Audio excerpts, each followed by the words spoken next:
మన Varahi sales grand festive celebrations ప్రతి 10,000 రూపాయల కొనుగోలుపై ఒక బంగారు నాణెం ఉచితం. ఈ ఆఫర్ జనవరి 15 వరకు మాత్రమే. రండమ్మా రండి. ఏమ్మా పట్నం బయలుదేరారా? లేదు పూజారి గారు, నేను వెళ్ళడం లేదు. మా ఫ్రెండ్స్ వెళ్తున్నారు, వాళ్ళని ట్రైన్ ఎక్కించడానికి వెళ్తున్నాను. శుభం. చేసేది రైల్లో ప్రయాణం. హారతి తీసుకోండి. తీసుకోండి. ఏమిటి పూజారి గారి అన్యాయం? గంట నుంచి నిలబడి మమ్మల్ని వదిలేసి ఇప్పుడు వచ్చిన ఆవిడికి హారతిస్తున్నారే? ఎవరెవరు ఎప్పుడొచ్చారనేది కాదు ప్రశ్న, ఎంతటి గొప్పవారు ఎప్పుడొచ్చారనేదే ప్రశ్న. పైగా ఈవిడ ఎవరనుకున్నారు? మన కామందు గారి కూతురు. కామంది గారి కూతురు అయితే నెత్తిన కొమ్ములు వచ్చాయా? పూజారి గారు, బిచ్చగాళ్ళైనా లక్షాధికారులైనా దేవుడి దృష్టిలో అందరూ ఒకటే. పూజారి గారు, ఎవరి అమ్మాయి చాలా ఎక్కువగా మాట్లాడుతోంది? ఇంకెవరు? ఆ భరత్ గాడు అనేవాడు లేడు, వాడి చెల్లెలు. ఓహో, ఆ రౌడీ గాడి చెల్లెలా? అందుకనే అంత పొగరగా మాట్లాడుతోంది. మా అన్నయ్య రౌడీ కాదు, మీ నాన్న రౌడీ, మీ అన్నయ్య rowdy. You shut up. What nonsense you are talking? Nonsense లేదు, గోన్సెన్స్ లేదు, పోవే. పూజారి గారు. శివ శివ. అమ్మా మీరు వెళ్ళండి, వీళ్ళ సంగతి నేను చూసుకుంటాను. ఇదిగో ఎక్కువగా మాట్లాడితే పళ్ళు. అమ్మా ఎందుకు వచ్చిన గొడవ? హారతి తీసుకోండి. పూజారి గారు, ఈ గొడవంతా ఎందుకు వచ్చిందో తెలుసా? గుళ్ళోకి వచ్చిన వాళ్ళందరినీ సమానంగా చూడాలనే జ్ఞానం మీకు లేనందువల్ల. పంతులమ్మ. Now you shut up. Shut up అందా పంతులమ్మ నిన్ను? అవునే అంటే ఏమిటా నన్నే నోరుమేయమంటున్నావు? కాదా, నా షటప్ అంటే నోరు ముయ్యి అని అర్థం. ఓహో, ఆ పంతులమ్మ ఈ పూజారిని నోరు మూసుకో అంతే. ఒక ఆడదంత మాట ఉందంటే నేనైతే గోడకి చచ్చుండే. ఈయనకు అర్థం కాక బతుకున్నాడయ్యా, మధ్య నీకెందుకయ్యా? అయ్యా, ఆ పంతులమ్మ షటప్ అని నన్నంది, ఆ భరత్ గారి చెల్లెలు అమ్మాయి గారినంది. అమ్మాయి గారిని అంటే ఈ గారిని అన్నమాట. ఈ గారిని అంటే మనల్ని అందరిని అన్నట్టేగా. మీ ఇద్దరు చెరువు షటప్. అసలు ఆ భరత్ గారి చెల్లెలకి అంత ధైర్యం రావడానికి కారణం ఆ పంతులమ్మ. చచ్చిన దాని బాబులాగే దీనికి కూడా న్యాయం ధర్మం అనే రెండు పిచ్చి కొత్తలొచ్చు. ముందు ఆ పంతులమ్మకి పాఠం చెప్పాలి. నానా, ఆ విషయం నాకు తెలియ, మీరెవరూ జోక్యం కలిగి తీసుకోక్కర్లేదు. అలాంటి మనిషికి ఇలాంటప్పుడు ఎలాంటి పాఠం చెప్పాలో నాకు బాగా తెలుసు.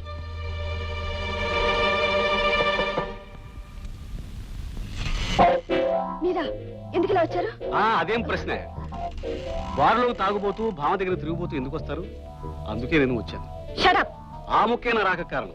మర్యాదగా బయటికి వెళ్ళు. నా మాట విని నా ఇష్టానికి కుట్టావంటే నీకు ఎండలో గొడుగులా ఉంటాను. ఏమంటావు?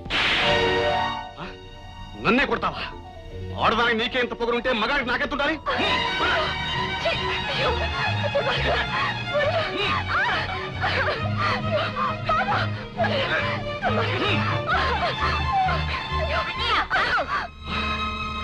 నువ్వా మంచకం జీవిస్తున్నావా? చూడమ్మా, ఇక్కడ ఉండకూడదు, బయటికి వెళ్ళు. మా టీచర్ ఏమైనా అంటే నేను ఊరుకోను. ఏడ్చావు? ఏం చేస్తారా? ఏం చేస్తానా?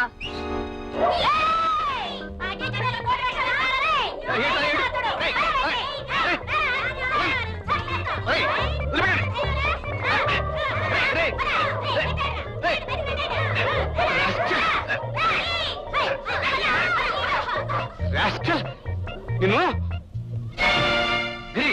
నువ్వు మనిషివా పశువా? నువ్వెందుకు వచ్చావు అక్కడికి? ఎక్కడ అన్యాయం అక్రమం జరుగుతుందో అక్కడే ఈ భరత్ ఉంటాడు. మళ్ళీ ఇలాంటి పని ఇంకొకసారి చేశావంటే నీ ఎంత చూస్తాను.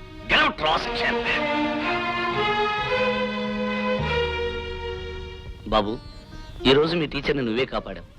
నిజంగా అలాంటి తండ్రికి నీలాంటి మంచి బిడ్డ ఎలా పుట్టాడో నాకు అర్థం కావడం లేదు. ఆ తండ్రి ఎటువంటి వాడు? పాపం బాబుకేం తెలుసు? నాకు తెలుసు టీచర్, మా నాన్న హిరణ్యకశిపుడు. అయితే నువ్వు ప్రహ్లాదుడు అన్నమాట.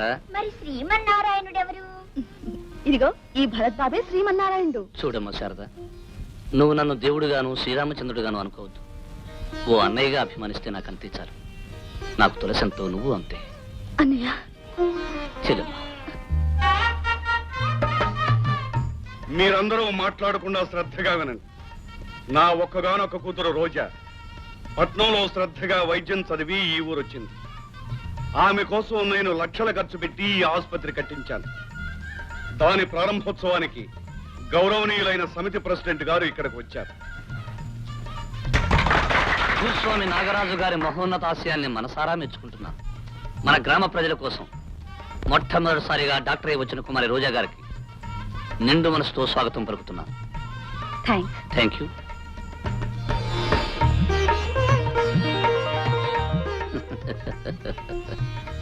డాక్టర్ రోజా, అనుక్షణం కష్టపడుతూ కడుపు నిండా తిండి లేక అనారోగ్యంతో బాధపడే పేద ప్రజానీకానికి సేవ చేయడానికి వచ్చిన దేవత విను.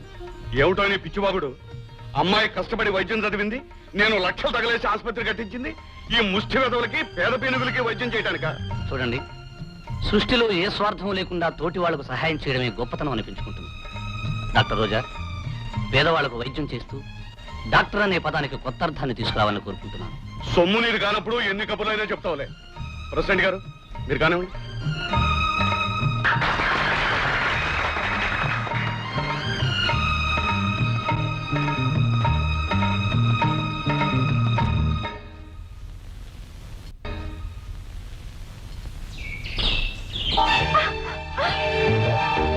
ఏమే పంతులమ్మా, ఇంటికంటే గుడి పదిలమన్నారు.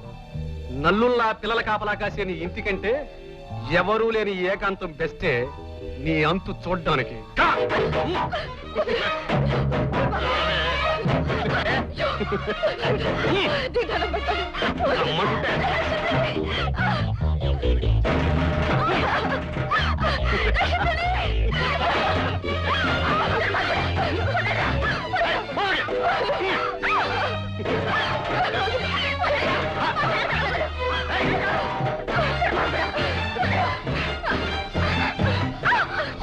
దానికి వచ్చేస్తానే, ముందు నీ ఎంత చూస్తా.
అల్లారు ముద్దుగా పెంచిన నా చెల్లెలకు అన్యాయం చేసిన నువ్వు బ్రతకూడదురా, బ్రతకూడదు.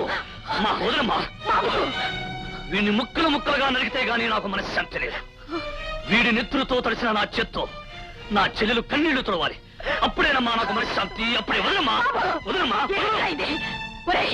క్షణికమైన ఆవేశంలో నువ్వు హంతకుడు అయి జైలుకు వెళితే మీ అమ్మ పక్క తీర్చేదేవర్రా. ఆలోచించక తొందరపడి వాడి ప్రాణం తీస్తే మీ నాన్నగారి ఆత్మకు శాంతి కలిగించేదేవర్రా. బాబు, నువ్వు మాకు దూరం అయితే అనాథలమై అందరికీ చులకనయ్యే మాకు అండగా నిలిచేదేవర్రా. అందుకే బాబు వాడిని చంపొద్దురా. చంపితే నా మీద ఒట్టే. ఒరేయ్, మా అమ్మ కాక మరెవరైనా ఆ దేవుడే వచ్చి అడ్డుపడినా ఈ పాటికి నీ రక్తం కళ్ళ చూసుండేవాడిని.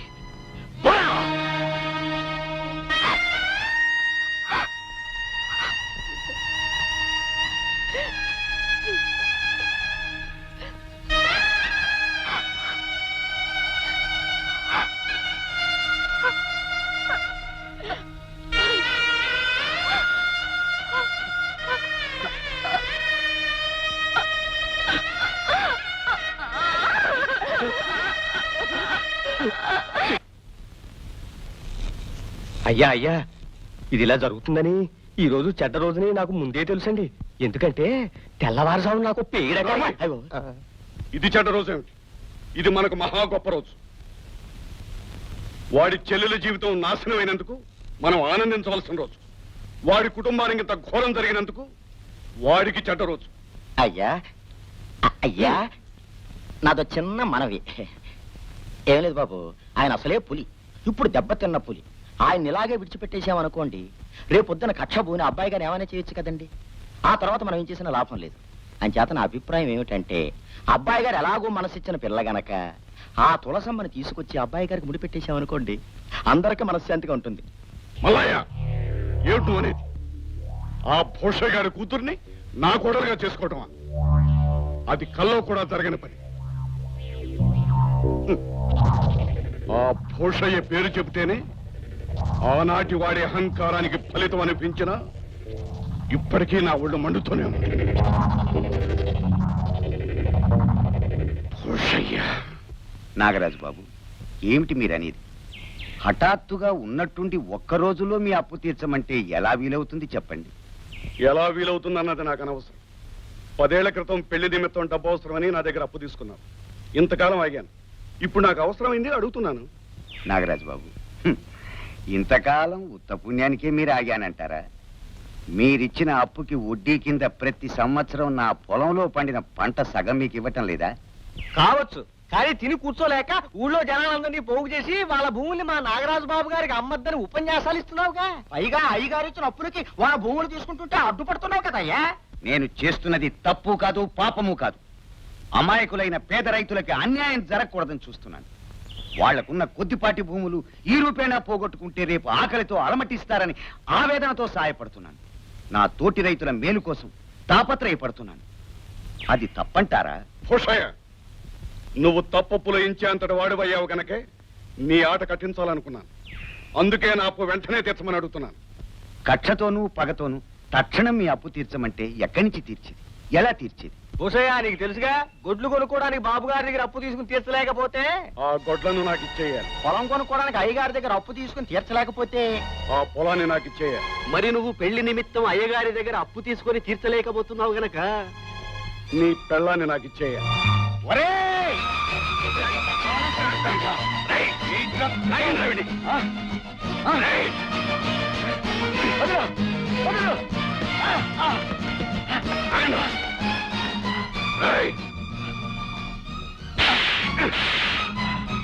ఈ నాగరాజు మీద చెయ్యెత్తిన వాడెవడో ఇంతవరకు బ్రతికి బయటపడలేదురా. ఒరే నాగరాజు, మంది మార్బలం బలం బలగం ఉన్నాయి కదా అని ఈ రోజున నువ్వు నన్ను ఏమన్నా చేయొచ్చురా? కానీ ప్రతి పేద రైతు ఒక ప్రచండ శక్తి. ఆ శక్తులన్నీ కలిసి ఒక మహాశక్తి అయి ఏదో ఒక రోజు నిన్ను అంతం చేస్తాయిరా. అయ్యా, వీడు చాలా తెగించేశాడండి. బ్రతుకుంటే లాభం లేదు. రేయ్ భూషయ్య, ఇవ్వాలే నీ చీటీ చించేసి నిన్ను నరకానికి పంపించేస్తాను రా. నీ చావు ఎలాంటిదో తెలుసా? నువ్వు కాస్త కాస్త చస్తూ చావు తప్పదని ఏడుస్తూ మా కళ్ళ ముందే నువ్వు నమ్ముకున్న భూములకు వెళ్ళిపోతావురా. నీ భార్యా పిల్లలకి నిన్ను చూసి ఏడవటానికి నీ శవం కూడా దొరకదురా. చూసపదండి. తినమ్మా. పార్వతమ్మా, మీ అన్ని నాగరాజు మనుషులు చావు బాధ ఏడ్చుకెళ్తున్నారమ్మా. ఏంటి అనేది? అవునమ్మా, మామిడి తోట వైపు ఏడ్చుకెళ్తున్నారు. ఏం చేస్తారో ఏమో.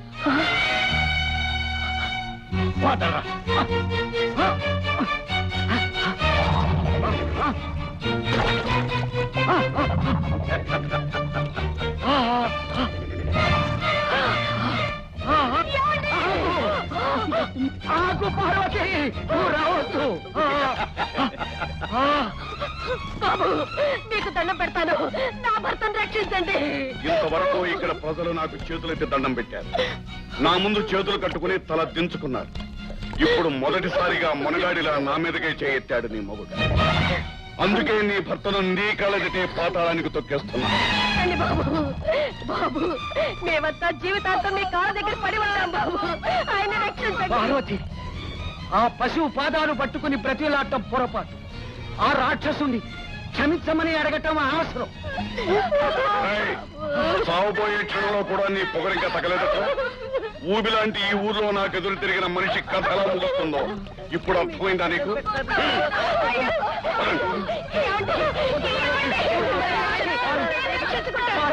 మీరు లేకుండా నేను బ్రతకలేను.